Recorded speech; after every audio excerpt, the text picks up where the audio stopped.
First of all, I would say be yourself. Be true to yourself.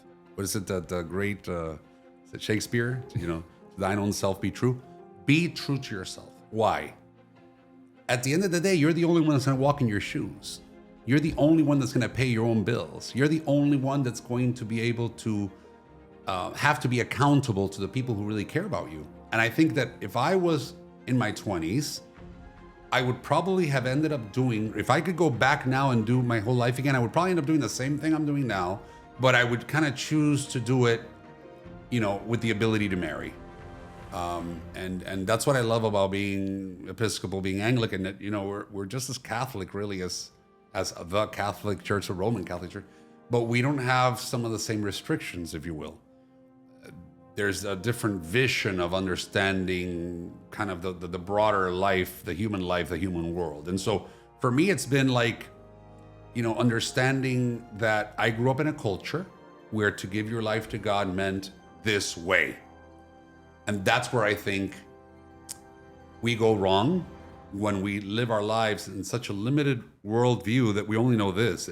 If I knew what it was to be an Anglican and Episcopalian when I was 15, that's what the path I would have chosen, to be honest with you.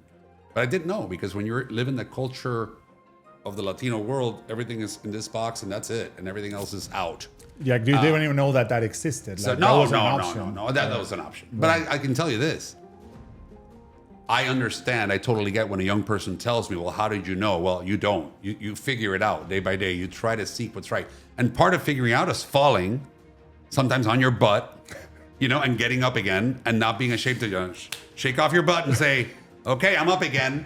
Yeah, because, the fact is we're not perfect. We're not robots.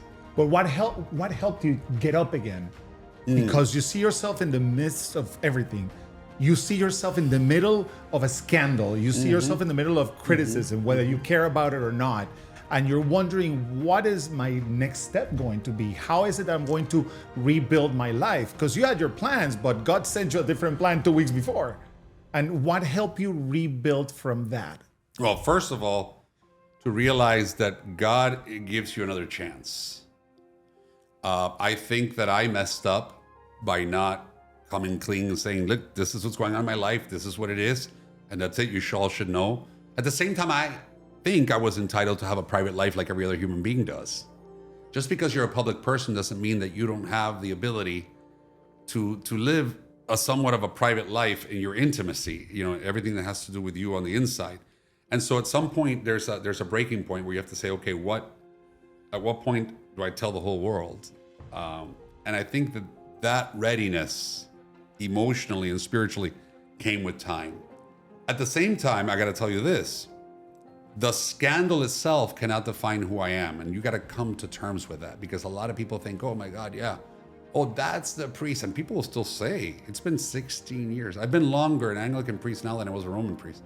But there's those people that still say, oh yeah, that's the Roman Catholic priest that fell in love with his girlfriend and they caught him on the beach. And I always think, if you allow people to define you, you're never able to define yourself. And so if I were to define Albert Cutie, I would say this is a kid that's now a 56-year-old man who's lived a very blessed life. I thank God every day for my parents, my upbringing, the family God gave me. I thank God for meeting my wife in very irregular circumstances, from what other people would, meet their future spouse at. I thank God for my children. I thank God for my church. I thank God for all the blessings God's given me. And all of it has been good in spite of the difficult moments. But I got to tell you, I said I'm sorry. I apologize. Some people heard the apology, some people didn't. Some people still to this day say, oh, he never apologized for doing what he did. Well, and I've never felt, to be honest with you, out of anyone's club, because to me, my club is humanity. Whether you're Jewish or Christian, Catholic or Protestant, whether you are, gay or straight or whatever, to me, I want to be part of humanity. Like, atheists come to me. The other day I had a young atheist man who said to me, Father, I'm atheist. Does that offend you? I said, no. I said, you're entitled to believe what you believe or not believe. It doesn't offend me.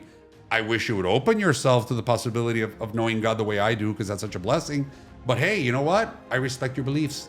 I respect your your freedom to, We can still have a cup of coffee. and we can still have a cup of coffee and like each other. See, that's the problem that I believe now. That if you look at our world today, we live in a world of extremes. You know, you either think the way I think and believe what I believe, or you don't. Life isn't like that. There's a lot of room in the middle for flexibility and for understanding. And at this stage of my life, I see that as the greatest need of our humanity is to be able to listen to each other in spite of our differences. That makes me think a little bit about the challenges that a lot of different people can go through in finding their place. Because with time and through a scandal and through tough decisions, you found your place.